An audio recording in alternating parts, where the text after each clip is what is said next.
Hello and again welcome you all my pace classes. और आज हम आपसे डिस्कस करने वाले हैं कि बीएससी थर्ड ईयर में आप कौन सा कॉम्बिनेशन लेंगे तो आपके लिए ज़्यादा बेनिफिशियल होगा। ठीक है, देखो बीएससी पार्ट 2 में आपने अगर मैथ फिजिक्स केमिस्ट्री पढ़ा हो, देखो मैं स्टार्ट करता हूँ यहाँ से कि आपने अगर जो है बीएससी सेकेंड ईयर में मैथ फिजिक्स और केमिस्ट्री लेके चला है तो आपको आगे जो है बीएससी सेकेंड ईयर में क्या चाहिए, बीएससी थर्ड ईयर में आपको क्या पढ़ना चाहिए, क्या बेनिफिशियल होगा और क्या इसके आउटकम्स होंगे, क्या आपको आगे फ़ायदा मिलेगा, ये सारी चीज़ें हम डिस्कस करेंगे यहाँ पे। तो देखो सबसे जो बोलते हैं कि मैक्सिमम बच्चे पीसीएम ग्रुप लेके चलते हैं, मैथ फिजिक्स केमिस्ट्री पढ़ते हैं। तो देखो बीएससी थर्ड ईयर में आप कौन सा सब्जेक्ट यहाँ से चूज करके आएंगे ये डिपेंड करता है कि आपको एमएससी किस में करनी है, आपको आगे लाइफ में करना क्या है। देखो अगर आपका सिंपल टारगेट ये है कि आपको बीएससी करने के बाद ग्रेजुएट हो गए, आपको सिविल सर्विसेज का एग्जाम देना है, आईएएस पीसीएस का एग्जाम देना है या फिर आपको बैंक एसएससी रेलवे देना है, तो आप कोई भी कॉम्बिनेशन चूज करो, डजंट मैटर, आपके पास ग्रेजुएशन की डिग्री होनी चाहिए। ठीक है, चलो फिर आगे अगर बढ़ते हैं तो कुछ लोगों का ऐसा ऑब्जेक्टिव होता है, बीएससी थर्ड ईयर अभी हम लोग स्टार्ट करते हैं। आगे देखो अगर आपको एमएससी करनी है, ठीक है, तो एमएससी करनी है तो उसके बारे में डिस्कस करेंगे।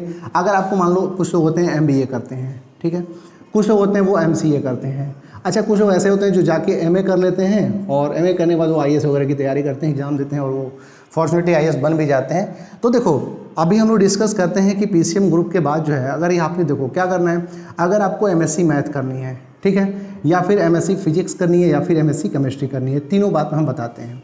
तो अगर एमएससी मैथ करनी है तो आप मैथ और फिजिक्स लेके चलेंगे, अगर आपको एमएससी फिजिक्स करनी है तब भी आप मैथ और फिजिक्स लेके चलेंगे, ठीक है।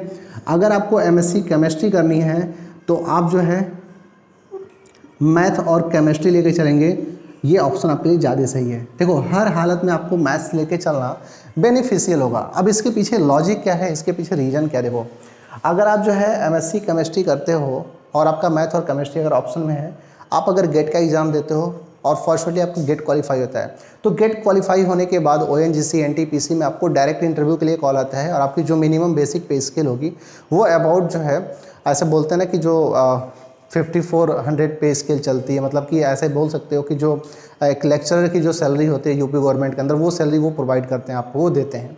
तो उसमें होता क्या है कि अगर आपके फाइनल ईयर में बीएससी थर्ड ईयर में आपके मैथ और केमिस्ट्री का कॉम्बिनेशन है तो उसको थोड़ा वो प्रीफर करते हैं, ठीक है। अच्छा इसके पीछे रीज़न क्या है कि अगर मान लो गेट निकालने के बाद वो एक सीसेट टाइप का पेपर लेते हैं तो सीसेट में आपको ऑब्वियसली मैथ पढ़ना ही पढ़ना है, ठीक है। देखो केमिस्ट्री वालों के लिए और फिजिक्स वालों के लिए बहुत सारी अपॉर्चुनिटी है, मैथ वालों के लिए भी अपॉर्चुनिटी है, वो टीचर बन सकते हैं, वो दुनिया का कोई भी एग्जाम देंगे तो उनके अंदर कॉन्फिडेंस है क्योंकि वो मैथ्स के स्टूडेंट हैं और साथ साथ फिजिक्स और केमिस्ट्री जैसे सब्जेक्ट को उन्होंने पढ़ रखा है, तो कॉन्फिडेंस तो उनका हाई होगा ही होगा, ठीक है। देखो अभी जैसा मेरा परसेप्शन है, मेरा मानना है, मैथ वाले जो स्टूडेंट होते हैं वो बहुत तेज़ नहीं होते हैं, उनका कॉन्फिडेंस ज़्यादा होता है। अगर देखो तो मैथ में आपको एक फार्मूला पढ़ लिए, ठीक है, ऑब्वियसली मैं भी एक मैथमेटिक्स का स्टूडेंट हूँ, स्टार्टिंग से और लास्ट तक मैंने जो है मैथ ही पढ़ा है, मैथ्स में मेरे अच्छे स्कोर रहे हैं फ्रॉम बिगनिंग टू एंड, ठीक है, कभी मेरा मैथ्स में 80% से कम मार्क्स नहीं रहा है। तो अब देखो आगे हम अगर बात करें तो एमएससी जो करते हैं या फिर जो बीएससी करते हैं वो मैथ्स लेके चलते हैं, बस उनका कॉन्फिडेंस हाई होता है। अगर देखा है तो आप अगर एमएससी मैथ करते हो फिर बीएससी मैथ करते हो या फिर इंटर में मैथ लेके चलते हो, आपने एक फार्मूला पढ़ा, पूरी एक्सरसाइज हो जाएगी। अब देखो बायो वालों को वो हर एक जो है मतलब अभी क्या कहते हैं जंतु विज्ञान पढ़ रहे हैं, मतलब जूलॉजी में है फिर बॉटनी में है, तो उनको हर एक जो है स्पीसीज का नेम याद करना पड़ेगा, उनका साइंटिफिक नेम याद करना पड़ेगा, उनकी जो है जो फिनोमिना होगी, उनका जो स्ट्रक्चर होगा, सब कुछ उनको लर्न करना पड़ेगा। अब पता है ऐसे ऐसे वर्ड होते हैं ना जो अभी बोलने में इवन मेरे तो जीभ जो है टेढ़े मेढ़े हो जाते हैं, ठीक है। तो बायो वाला का सब्जेक्ट टफ होता है, बट अब देखो मैथ्स इजी होता है, क्यों? क्योंकि आप कॉन्सेप्ट समझ गए, कॉन्फिडेंस में है, क्वेश्चन लग जाएगा, पूरी एक्सरसाइज फिनिश हो जाएगी। तो मैथ फिजिक्स केमिस्ट्री वो पढ़ते हैं जिनका कॉन्फिडेंस हाई होता है। इवन केमिस्ट्री में तो आपको बहुत सारे रिजल्ट और क्या बोलते हैं मैकेनिज्म और रिएक्शन याद करने पड़ते हैं। तो अभी मैं ऐसा बोल के चलूँगा कि मैथ फिजिक्स केमिस्ट्री तीनों में सबसे ईजी मैथ होता है। अच्छा देखो ईजी तो नहीं होता है क्योंकि जो पढ़ रहे हैं वो फील करते हैं, बट देखो यहाँ पे जो मैथ है ना वो थोड़ी सी अलग होती है। यहाँ पे जो मैथ होती है पूरी थियोरेटिकल होती है। बीएससी थर्ड ईयर में आपको मैट्रिक स्पेस पढ़ना है, complex analysis, calculus of variation एक सेकंड पेपर है, थर्ड पेपर आपका टेंसर एनालिसिस है, ठीक है। अच्छा फोर्थ पेपर आपका मैकेनिक्स है, और वो जो मैकेनिक्स है उसमें कुछ चीज़ें आप क्लास 12th में और बीएससी पार्ट 1 में फिजिक्स में ऑलरेडी पढ़ के आ रहे हो। जैसे मोमेंट ऑफ इनर्शिया है, आपने बीएससी पार्ट 1 में पूरा का पूरा जो पेपर 1 था मैकेनिक्स, आपने मोमेंट ऑफ इनर्शिया पढ़ा है, लगभग सिमिलर यहाँ पे एक चैप्टर आपको मिलेगा, पूरा का पूरा वहाँ से 2 फुल क्वेश्चन आता है, ठीक है। अगर हम बात करें बीएससी थर्ड में आप अगर मैथ लेके चलते हो, ठीक है, बीएससी थर्ड में मैथ लेके चलते हो तो देखो बेनिफिट क्या होने वाला वाला है मैथ्स में, मैथ और फिजिक्स लेके चलते हो। फिजिक्स में आगे जाएंगे तो आपको कॉम्प्लेक्स एनालिसिस का जो सिंगुलरिटी है वो बड़ा हेल्प करने वाला है। तो देखो combination math physics, math chemistry, आपको अगर ये तीनों करना है तब भी देखो मेरा हमेशा सजेशन ये रहेगा कि आप मैथ्स को लेके ही चलें, फिजिक्स पढ़ें, केमिस्ट्री पढ़ें, मैथ को लेके चलें। बेनिफिट ये होने वाला है कि आगे आप कोई सा भी एग्जाम दोगे ना, रेलवे, एसएससी, बैंक, इवन आप मतलब एमएससी कर लो केमिस्ट्री से, एमएससी कर लो फिजिक्स से, एमएससी कर लो मैथ से, फिर गेट क्वालिफाई करो। गेट क्वालिफाई करने के बाद आपको डायरेक्ट जो है जॉब का ऑप्शन मिलता है। ठीक है, फिजिक्स और केमिस्ट्री वालों के पास ज़्यादा अपॉर्चुनिटी है गेट के थ्रू जॉब मिलने की, मैथ्स के पास अपॉर्चुनिटी कम होती है। मैथ्स वाले स्टूडेंट जो है अगर आपकी दो डिजिट में मतलब रैंक है, मतलब अगर टॉप 99 में है तो आपको कॉल आएगा ओएनजीसी से, एनटीपीसी से, या फिर अगर कुछ और भी नवरत्न महारत्न कंपनियां हैं तो वो मैथ्स वालों को प्रेफर करती हैं। बट वो स्टैटिस्टिक्स और कंप्यूटर अगर आपका फाइनल ईयर में होता है तो आपको ज़्यादा प्रेफर करती हैं। बट फिजिक्स केमिस्ट्री वालों के साथ ये गोल्डन अपॉर्चुनिटी है कि उनको जॉब तुरंत मिल जाती है। इवन केमिस्ट्री अगर ऑर्गेनिक हो तो आपको दवा की कंपनियों में तो मतलब मुँह मांगे कीमत पर जॉब मिलने वाली है। ठीक है, तो देखो आपको एमएससी किस में करना है ये कंफर्म होना चाहिए। बट अगर आप मैथ फिजिक्स केमिस्ट्री से हैं तो आपके पास ये 3 बेस्ट ऑप्शन है। अब देखो अगर जो है आप फिजिक्स और केमिस्ट्री लेके चलते हो तो चलो नो डाउट ठीक है, अच्छी बात है।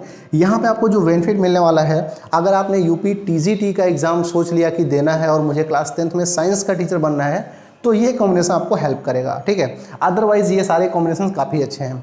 अब देखो मेरा एक और आपसे पर्टिकुलर सजेशन होगा कि अगर आपको टीचर बनना है, ठीक है, अगर आपको टीचर बनना है और वो भी जो है यूपी में गवर्नमेंट टीचर बनना है, तो देखो अभी अगर आपने बीएड का फॉर्म भरा होगा, बीएससी थर्ड ईयर वाले अगर बीएड का फॉर्म भरे होंगे तो उनको पहले बीएड करना चाहिए, फिर एमएससी करना चाहिए।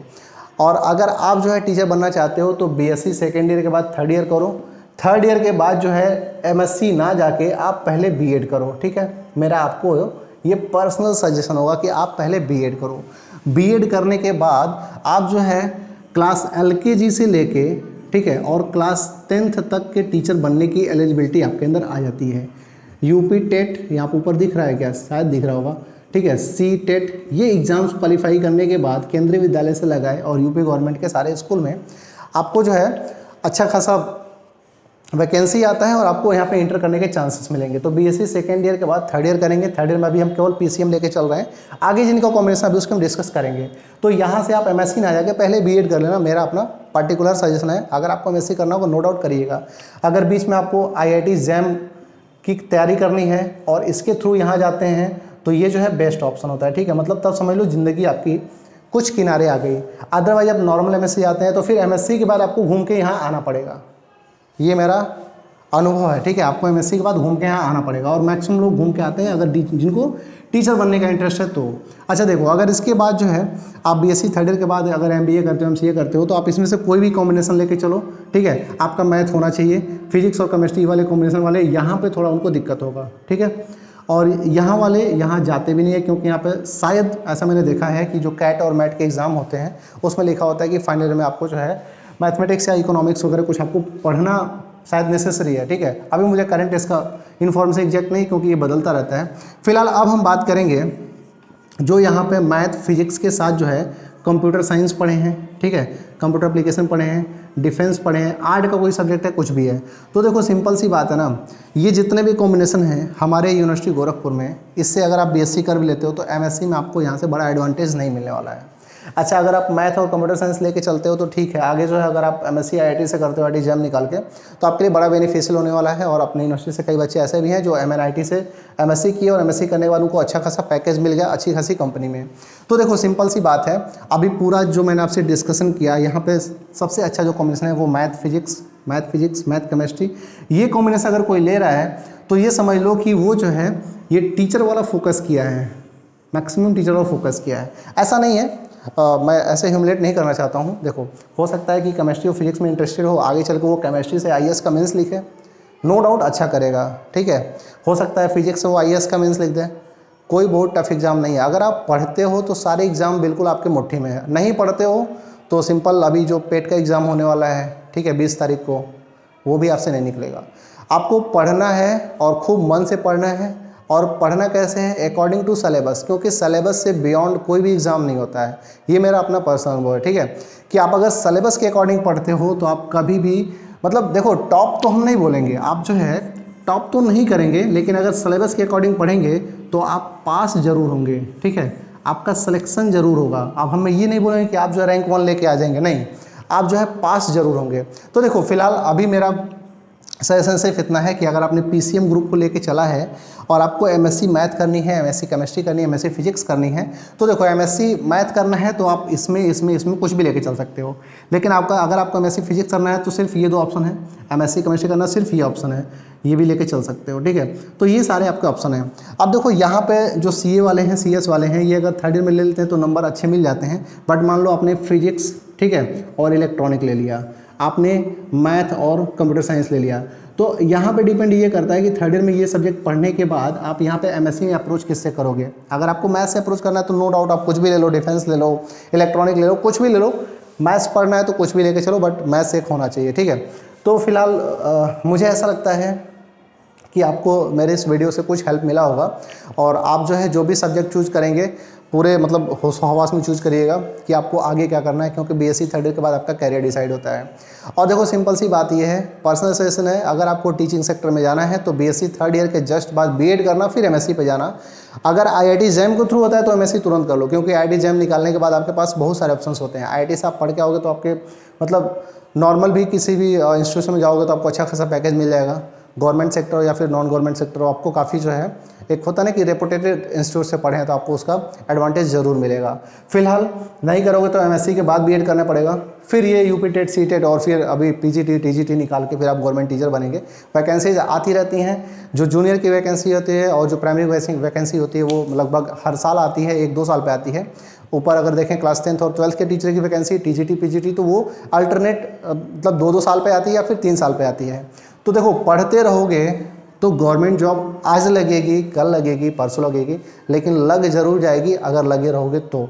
अच्छा एक चीज़ और बता दूं कि अगर आपने मैथ और फिजिक्स और केमिस्ट्री जैसे सब्जेक्ट पढ़ रखे हैं तो गवर्नमेंट के ऊपर डिपेंडेंसी की कोई ज़रूरत ही नहीं है, ठीक है। आप जो है टीचिंग करना चाहते हैं, टीचिंग कर सकते हैं, तो ऑब्वियसली आपके पास बहुत सारे ऑप्शंस हैं, ठीक है। इवन अगर देखो गवर्नमेंट जॉब अगर देखो तो गवर्नमेंट टीचर की जो सैलरी होती है वो मैक्सिमम होगी तो 60,000 होगी।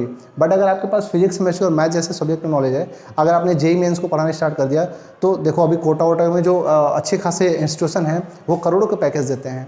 तो आपके सब्जेक्ट के ऊपर कमांड है ना, तो आपके पास जो है गवर्नमेंट जॉब के लिए नहीं होगा कि हमको गवर्नमेंट जॉब करना है। हाँ, government job is very good, but आप जो है तब तक जब तक गवर्नमेंट जॉब नहीं लग जाता है तब तक आप कुछ न कुछ अपने लिए करते रहोगे, ठीक है। तो चलो उम्मीद करते हैं कि आपको ये वीडियो अच्छा लगा होगा और इससे आपको कुछ न कुछ हेल्प ज़रूर मिलेगा। तो मिलते हैं, थर्ड ईयर की क्लास जल्दी ही स्टार्ट होगी। और हाँ, आप अगर थर्ड ईयर की क्लास जो है ज्वाइन करना चाहते हैं तो आप मुझे कमेंट सेक्शन में बता दीजिए, या फिर आप मुझे मतलब पर्सनली मुझे मैसेज कर सकते हैं व्हाट्सअप नंबर पे, ठीक है। मेरा नंबर आप नोट कर लीजिए, यहाँ पर मैं नंबर देता हूँ कि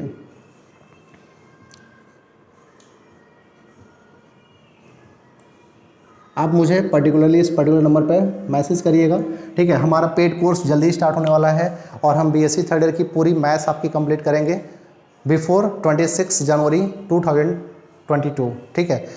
जनवरी 2022, 26 जनवरी 2022 के पहले आपका सिलेबस पूरा का पूरा कंप्लीट हो जाएगा। और हमारे जो पेड कोर्स स्टार्ट होंगे वो 17 अगस्त से स्टार्ट होंगे, ठीक है। और आपको पेड कोर्स में जो टीचर पढ़ाएंगे वो काफ़ी अनुभवी होंगे और आपके टोटल अगर 5 पेपर हैं तो सारे के सारे पेपर डिफरेंट टीचर से पढ़वाए जाएंगे। ज़रूरी नहीं है कि सारे पेपर एक ही टीचर पढ़ाए, हम ही पढ़ाए या फिर कोई और पढ़ाए। 5 पेपर अलग अलग टीचर पढ़ाएंगे, सारे टीचर काफ़ी एक्सपीरियंस्ड हैं। और आप मुझे इस नंबर पर मैसेज करेंगे, बाकी डिटेल्स आपको मैं दे दूंगा, फी की जानकारी सारी मिल जाएगी। तो चलो मिलते हैं, जल्दी मिलेंगे नेक्स्ट बैच में और उम्मीद करते हैं कि आपका सेकेंड ईयर का पेपर अच्छा हुआ होगा। तो thank you for watching this particular session. Have a great day everyone, take care, bye, और मिलते हैं थर्ड ईयर में। Okay, bye everyone.